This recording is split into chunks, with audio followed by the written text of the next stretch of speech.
ओम शांति। 19 सितंबर 2025 बाबा का साकार मुरली। मीठे बच्चे, इस बेहद के नाटक में तुम आत्माओं को अपना अपना पार्ट मिला हुआ है। अभी तुम्हें यह शरीर रूपी कपड़े उतार घर जाना है, फिर नए राज्य में आना है। प्रश्न: बाप कोई भी कार्य प्रेरणा से नहीं करते, उनका अवतरण होता है। यह किस बात से सिद्ध होता है? उत्तर: बाप को कहते ही हैं करण क्रावनहार। प्रेरणा का तो अर्थ है विचार। प्रेरणा से कोई नई दुनिया की स्थापना नहीं होती है। बाप बच्चों से स्थापना कराते हैं। कर्मेंद्रियों बिगर तो कुछ भी करा नहीं सकते, इसीलिए उन्हें शरीर का आधार लेना होता है।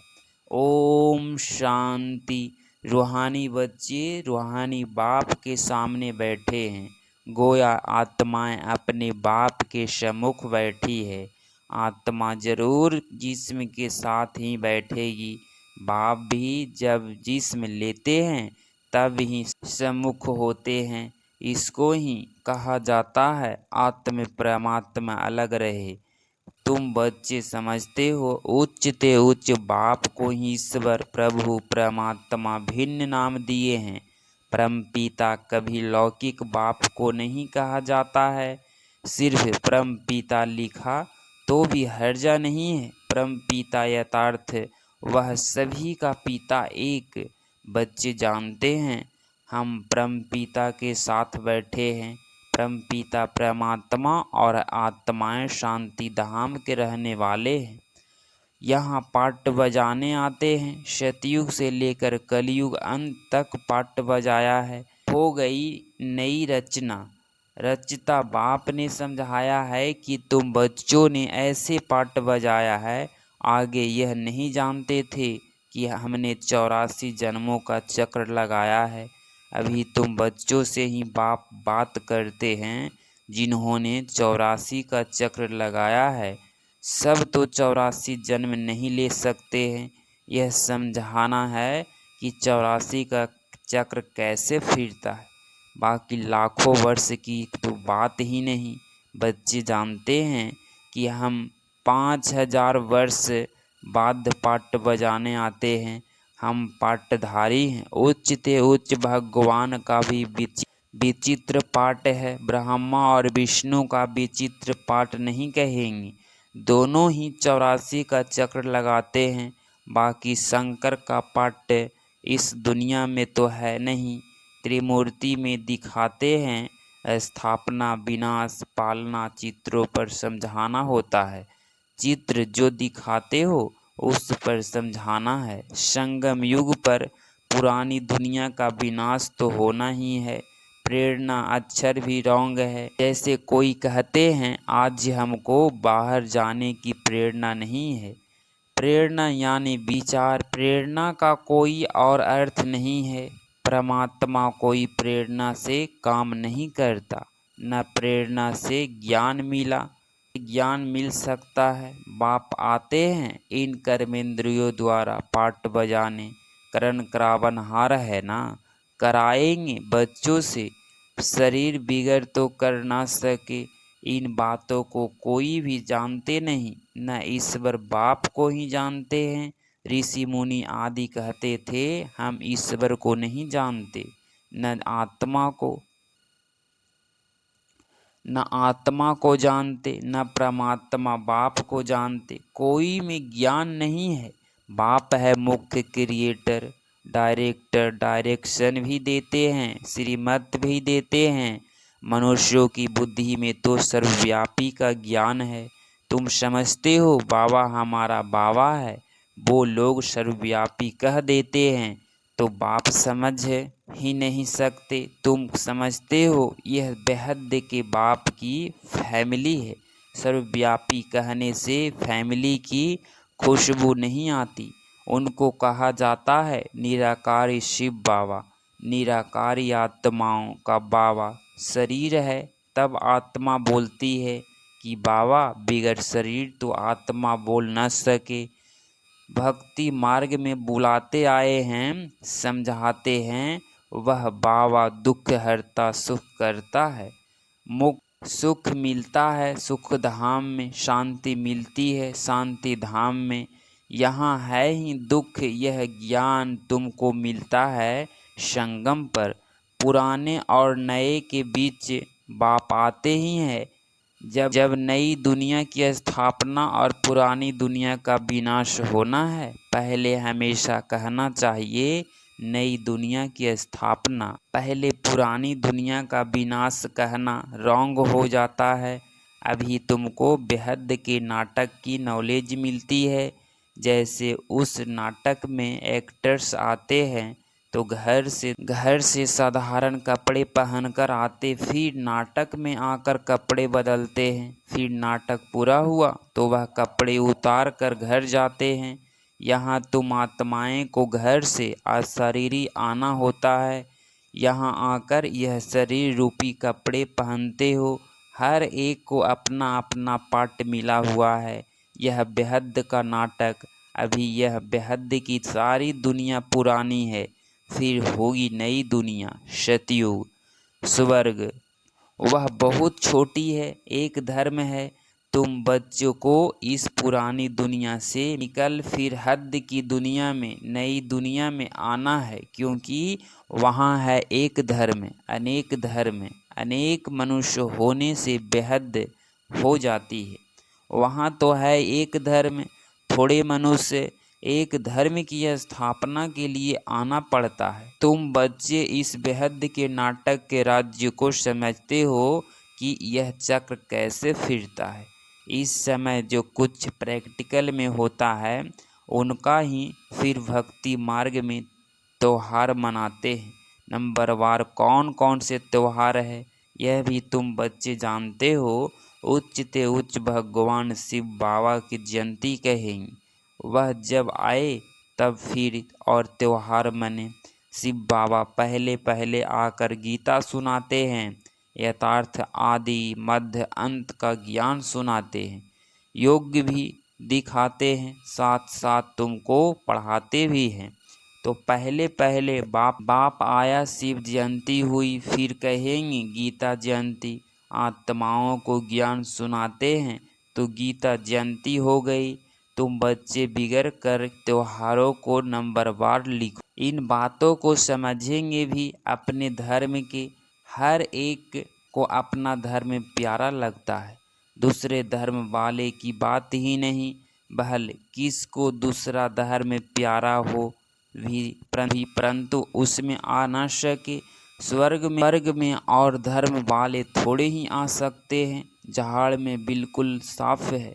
जो धर्म जिस समय आते हैं फिर उस समय आएंगे। पहले बाप आते हैं, वहीं आकर राजयोग सिखलाते हैं। तो कहेंगे शिव जयंती सो फिर गीता जयंती, फिर नारायण जयंती। वह तो हो जाता सतयुग, वो भी लिखना पड़े नंबरवार। यह ज्ञान की बातें है। शिव जयंती कब हुई वह भी पता नहीं है। ज्ञान सुनाया जिसको गीता कहा जाता है। फिर विनाश भी होता है। जगत अम्बा आदि की जयंती का कोई हॉलीडे नहीं। मनुष्य किसी की भी तिथि तारीख आदि को बिल्कुल नहीं जानते हैं। लक्ष्मी नारायण राम सीता के राज्य को ही नहीं जानते। 2500 वर्ष में जो आए हैं उनको जानते हैं, परंतु उससे पहले जो आदि सनातन देवी देवता थे उनको कितना समय हुआ कुछ नहीं जानते। 5000 वर्ष से बड़ा कल्प हो तो न सके। आधा तरफ तो ढेर संख्या आ गई, बाकी आधा में इसका राज्य फिर जास्ती वर्षों का कल्प हो कैसे सकता। 84 लाख जन्म भी नहीं हो सकते। वो लोग समझते हैं कलयुग की आयु लाखों वर्ष है। मनुष्यों को अंधियारे में डाल दिया है। कहाँ सारा ड्रामा 5000 वर्ष का, कहाँ सिर्फ कलयुग के लिए कहते हैं कि अभी 40,000 वर्ष शेष है। जब लड़ाई लगती है तो समझते हैं भगवान को आना चाहिए, लेकिन भगवान को तो आना चाहिए संगम पर। महाभारत लड़ाई तो लगती ही है संगम पर। बाप कहते हैं मैं भी कल्प कल्प संगम युग पर आता हूँ। बाप आएंगे नई दुनिया की स्थापना, पुरानी दुनिया का विनाश कराने। नई दुनिया की स्थापना होगी तो पुरानी दुनिया का विनाश जरूर होगा। इसके लिए यह लड़ाई है। इसमें शंकर के प्रेरणा आदि की तो कोई बात नहीं। अंडरस्टूड, पुरानी दुनिया खलास हो जाएगी। मकान आदि तो अर्थक्वेक में सब खलास हो जाएंगी, क्योंकि नई दुनिया चाहिए। नई दुनिया थी जरूर, दिल्ली पाकिस्तान थी। यमुना का कंठा था, लक्ष्मी नारायण का राज्य था। चित्र भी है, लक्ष्मी नारायण को स्वर्ग का ही कहेंगी। तुम बच्चों ने साक्षात्कार भी किया है कि कैसे स्वयंवर होता है। यह सब पॉइंट्स बाबा रिवाइज कराते हैं। अच्छा, पॉइंट्स याद नहीं पड़ती है तो बाबा को याद करो। बाप भूल जाता है तो टीचर को याद करो। टीचर जो सिखलाते हैं वह भी जरूर याद आएगा ना। टीचर भी याद रहेगा, नॉलेज भी याद रहेगी, उद्देश्य भी बुद्धि में है। याद रखना ही पड़े, क्योंकि तुम्हारी ये स्टूडेंट लाइफ है ना। यह भी जानते हो जो हमको पढ़ाते हैं वह हमारा बाप भी है। लौकिक बाप कोई गुम नहीं हो जाता है। लौकिक, प्रलौकिक और फिर है अलौकिक, इनको कोई याद नहीं करते। लौकिक बाप से तो वर्षा मिलता है, अंत तक याद रहती है। शरीर छोड़ा फिर दूसरा बाप मिला है। जन्म बाई जन्म लौकिक बाप मिलते हैं। प्रलौकिक बाप को दुख व सुख में याद करते हैं। बच्चा मिला तो कहेंगे ईश्वर ने बच्चा दिया। बाकी प्रजापिता ब्रह्मा को क्यों याद करेंगे, इनसे कुछ मिलता थोड़े हैं। इनको अलौकिक कहा जाता है। तुम जानते हो हम ब्रह्मा द्वारा शिव बाबा से वर्षा ले रहे हैं। जैसे हम पढ़ते हैं यह रथ भी निर्मित बना हुआ है। बहुत जन्मों के अंत में इसका शरीर ही रथ बना है। अर्थ का नाम तो रखना पड़ता है ना। यह है बेहद का संन्यास। रथ कायम ही रहता है, बाकी का ठिकाना नहीं है। चलते चलते फिर भ्रगंती हो जाते, चलते चलते फिर भगंती हो जाते। यह रथ तो मुकक्कर है। ड्रामा अनुसार इनको कहा जाता है भाग्यशाली रथ। तुम सबको भाग्यशाली, तुम शाली रथ नहीं कहेंगे। भाग्यशाली रथ एक माना जाता है जिसमें बाप आकर ज्ञान देते हैं, स्थापना का कार्य कराते हैं। तुम भाग्यशाली रथ नहीं ठहरे। तुम्हारे आत्मा इस रथ में बैठ पड़ती है, आत्मा पवित्र बन जाती है। इसलिए बलिहारी इस तन की है जो इसमें बैठ पढ़ाते हैं। यह अंतिम जन्म बहुत वैल्यूबल है। फिर शरीर बदल हम देवता बन जाएंगे। इस पुराने शरीर द्वारा ही तुम शिक्षा पाते हो, शिव बाबा के बनते हो। तुम जानते हो हमारी पहली जीवन वर्थ नॉट ए पेनी थी, अब पाउंड बन रही है। जितना पढ़ेंगे उतना उच्च पद पाएंगे। बाप ने समझाया है याद की यात्रा है मुख्य। इनको भी भारत का प्राचीन योग कहते हैं, जिससे तुम पतित से पावन बनते हो। स्वर्गवासी तो सब बनते हैं। फिर है पढ़ाई पर मदार। तुम बेहद के स्कूल में बैठे हो, तुम ही फिर देवता बनेंगे। तुम समझ सकते हो उच्च पद कौन पा सकते हैं, उनकी क्वालिफिकेशन क्या होनी चाहिए। पहले हमारे में भी क्वालिफिकेशन नहीं थी, आसुरी मत पर थे। अब ईश्वरीय मत मिलती है। आसुरी मत से हम उतरती कला में जाते हैं, ईश्वरीय मत से चढ़ती कला में जाते हैं। ईश्वरीय मत देने वाला एक है, आसुरी मत देने वाला अनेक है। माँ बाप भाई बहन टीचर गुरु कितनों की मत मिलती है, अभी तुमको एक की मत मिलती है। तुम जो एक ऐसे जन्म काम आती है तो ऐसे श्रीमत पर चलना चाहिए। जितना चलेंगे उतना श्रेष्ठ पद पाएंगे, कम चलेंगे तो कम पद पाएंगे। श्रीमत है ही भगवान की, उच्च ते उच्च भगवान ही है। ने श्री कृष्ण को उच्च ते उच्च बनाया, फिर नीचे ते नीचे रावण ने बनाया। बाप गोरा बनाते हैं, फिर रावण सावरा बनाते। बाप वर्षा देते हैं, वह तो है ही वाइसलेस। देवताओं ही महिमा गाते हैं, सर्वगुण संपन्न। सतयुग में आत्मा और शरीर दोनों पवित्र होते हैं। देवताओं को सब जानते हैं, तो संपूर्ण निर्विकारी होने के कारण संपूर्ण विश्व के मालिक बनते हैं। अभी नहीं है, फिर बन रहे हैं। बाप भी संगम युग पर ही आते हैं। ब्रह्मा के द्वारा ब्राह्मण, ब्रह्मा के बच्चे तो तुम सब ठहरे। वह है ग्रेट ग्रेट ग्रैंड फादर। बोलो, प्रजापिता ब्रह्मा का नाम नहीं सुना है? परम पिता परमात्मा ब्रह्मा द्वारा ही सृष्टि रचेंगे ना। ब्राह्मण कुल है, ब्राह्मण कुल है। ब्रह्मा मुख वंशावली भाई बहनें हो गए। यहाँ राजा रानी की बात नहीं।